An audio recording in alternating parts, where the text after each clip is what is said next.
Welcome to episode 23 of WW. Today, we are recapping and roasting Monday Night Raw from December 1st. So, Rhiyo opens the show. Rhea Ripley looks like a foreign exchange student who joined the wrong family. And let me tell you, something is definitely going down because they're both in their gear. Rhea says she wants revenge on the Kabuki Warriors. She wants to run it back.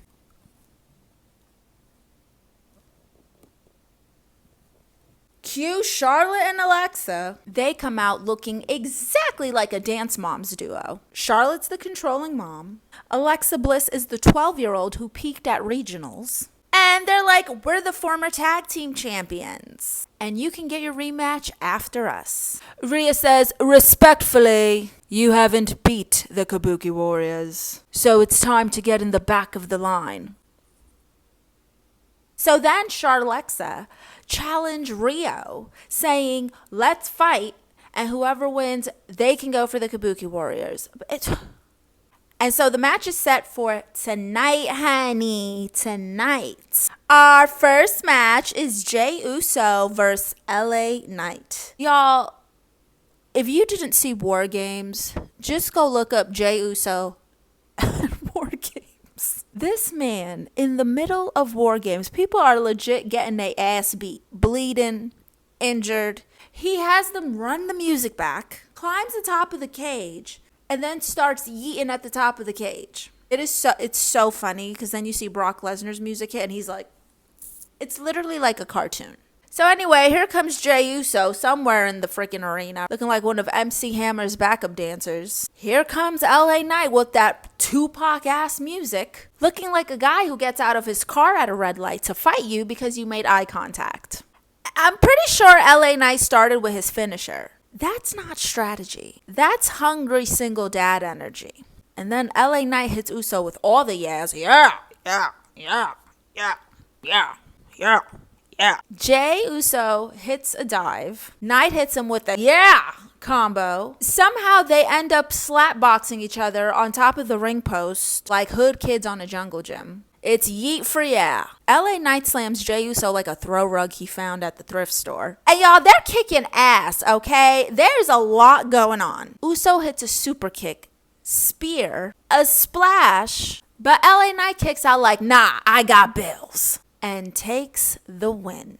LNIKS is hungry for it, okay? And he's trying to prove something to the haters. I wasn't in War Games, but Logan Paul was, yeah. Poor Jey Uso is distraught. He literally looks like he's trying to hold it together. Then he destroys the Prime display, stomping around and grunting like Frankenstein. This feels like a villain origin story. And honestly, I'm here for it.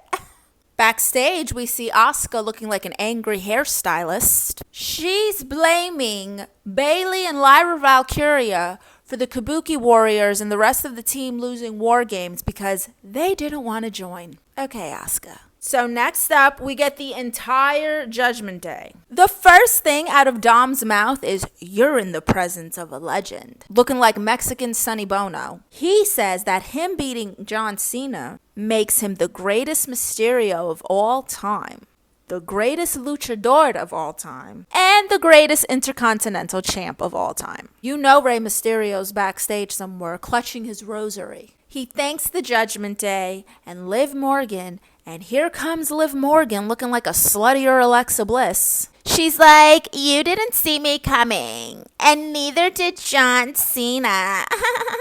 Then she slaps the shit out of Dom Mysterio and nuzzles him like a cat in heat. Dom is definitely into Fin-Dom. So up next, we get this $1 Million Baby reboot with Maxine Dupree training with a random wrestler. Oh, I wonder who that is. They blurred her face out, but not her voice. It's me, Natty. You can't. So they blurred Natty's face out, but left her voice unfiltered. And so we clearly know who it is. Like, girl, you can blur the pixels, but that Midwest auntie voice, that tone, we know who it is. It's like censoring the video, but leaving the audio of a crime scene. Our next match is AJ Styles and Dragon Lee versus A New Day. So AJ Styles and Dragon Lee come out looking like a kid from the trailer park and his pet iguana named Sparkplug. Alicia Taylor's hair looks like the Mind Flayer from Stranger Things. And here comes the New Day dressed like they skinned a Demogorgon, but made it couture. The match starts and the New Day is kicking ass, y'all. They're trying to prove themselves. They beating AJ's ass like he said the N-word. AJ's tagged in and he starts beating ass. New Day is clearly taking control, okay? They're back and they're trying to get a PLE. They're going back and forth for a while. There is a lot happening, y'all, and I'm into it, so my notes might be a little short. My bad. Pretty much, Dragon Lee double stomps Kofi. This is the craziest thing I've ever seen. He double stomps Kofi, jumps off the ring post onto Kofi, and AJ Styles catches Kofi Kingston and then hits him with a Styles Clash. And of course, he takes the win. So up next, we see Stephanie Vaquera backstage, La Primera. And she is talking smack, honey. She's like, I ain't ready for my next challenge. And here comes Liv Morgan out of nowhere like a Target employee during the holidays. I'm back and so are the Reeves. Oh my God. So up next, we get the new vision. We need Seth Rollins back because this ain't it. Paul Heyman. My name is Paul Heyman. Like, we know, right? Anyway, he's giving everyone a shout out. Like, literally a shout out. He sounds like a TikTok live host who's trying to get 99-cent roses. Literally saying shout out before everyone's name. Shout out to Braun Breaker. Shout out to, like, Gen Z's like, welp, guess we're not using shout out anymore. And then here comes Braun Breaker. And the thing about Braun Breaker that's annoying is he's such a, like, you know, good wrestler, buff little dude or whatever, but his voice doesn't match. His voice is always cracking and it just takes all street cred away. He's like, I'm upset. It was so easy to pin CM Punk. And CM Punk is nothing but a soft ass bitch. He's basically saying, I'm ready to go solo. I can cut promos. We'll see, Braun Breaker. We'll see. So up next, we have Gunther versus Solo Sikoa for the Last Time Is Now tournament. Here comes Gunther looking like he's about to fight lions in a Roman Coliseum. Sponsored by DraftKings. Solo Sikoa looks like Meatwad from Aqua Team Hunger Force with frosted tips. And so the match starts. They lock up for like 5 minutes like they slow dancing or something. Solo's taking control though. He starts punching Gunther, slams into him, and then knocks him down.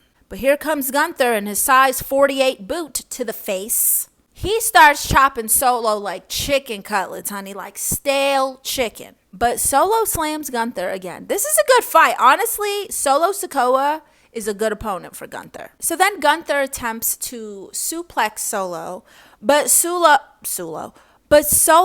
just falls and slams onto Gunther. Like his face, I think it was like his face and his neck. And then Wade Garrett says, Solo is thick. Hey, yo, pause, Wade.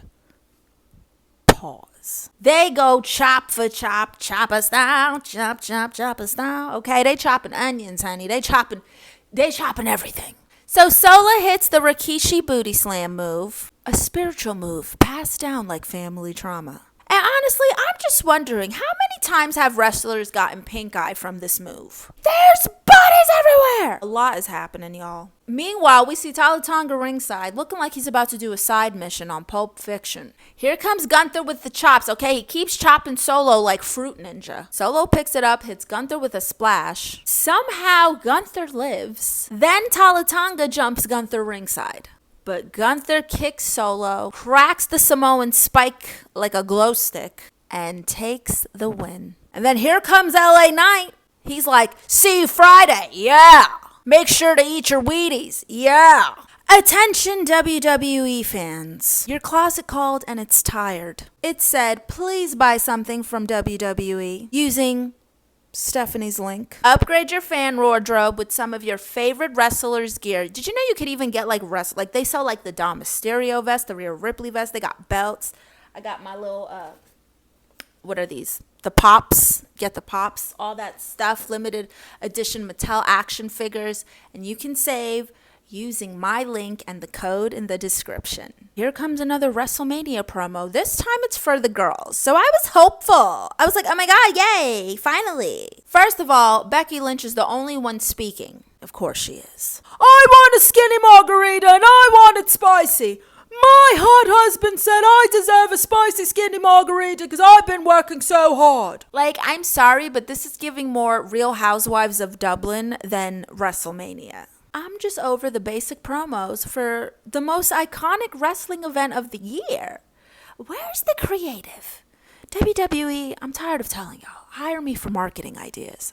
It's main event time. Main event time. We got Rhiyo versus Charlexa for the chance to rematch against the Kabuki Warriors. Here comes Charlotte Flair and Alexa Bliss, looking like an emo girl and her emotional support chicken. Here comes Rhiyo, looking like Fern Gully with a criminal record. It's like if a fairy became friends with something from Twisted Metal. So the match starts and Team Charlexa are taking control. Until Rhea Bloody Ripley starts destroying Alexa Bliss. She locks her in this like prism trap, then tags an Io and it's go time. So then we get Rhea versus Charlotte and it looks like they got beef in real life. Like this is real beef. This is like, it's on site, wait, say something bitch. Like that's the vibe they're giving. And it's weird because they're basically mirroring each other's moves. Somehow we cut to Rhea hitting Charlotte Flair with a razor's edge. Then Team Rhiyo does a drop kick. Rhea goes to Riptide, but Charlotte counters with a DDT. Here comes Alexa Bliss. She attempts to hit Rhea with a Twisted Bliss, but Rhea blocks. Then Io comes in and Alexa hits Io with a Sister Abigail. She goes to pin Io, but Rhea breaks it up. Then Rhea hits Alexa with a Riptide. Here comes Io with a Genius in the Sky. There's bodies everywhere. And here come the frickin' Kabuki Warriors and the match is disqualified. Asuka is about to hit Io in the face with the title. And here come Lyra Valkyria and Bayley.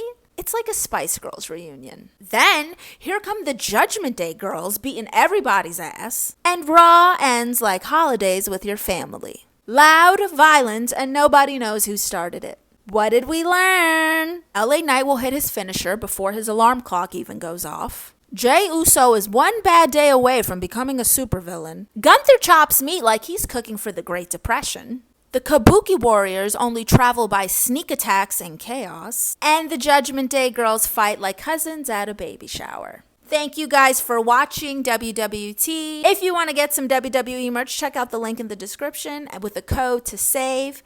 And check out all of my links in the bio. Come to a live show. I will be at the Skiptown Playhouse this Sunday, December 7th. It is going to be me and my character, Hennessy, Diane Wright, with my friend, Betsy Sue. We're going to do a little live sketch comedy. It's going to be a lot of fun. It's such a good show. We got about 8 performers. There's music, there's drag, there's dancing. It's a really fun show. I'll see you guys next time. Bye.